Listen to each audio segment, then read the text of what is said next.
যাদের মানসিক শান্তি নেই, একেবারেই অসহায়ের মতো সংসারে থাকতে হয়, এক কাজ করুন, আগামী 26শে মে ফলহারিণী কালী পুজোর সন্ধ্যায় 250 গ্রাম লাল বাতাসা এবং 250 গ্রাম আদা কুচি কুচি করে কেটে দুটো আলাদা আলাদা পাত্রে, একটি পাত্রে বাতাসা আর একটি পাত্রে আদা নিয়ে কোনো গরিবকে দান করুন।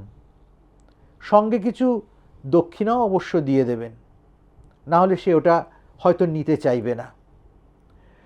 আর যদি সম্ভব হয় ওই এক কুচি আদা আর একটা বাতাসা তাকে খেতে বলবেন।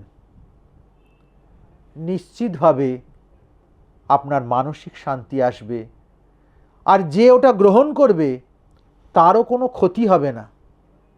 কিন্তু যথার্থ গরিব দরিদ্র দেখে এই কাজটা আপনাকে করতে হবে। দেখবেন সব দিক থেকে শান্তি বিরাজ করবে, মঙ্গল হবে।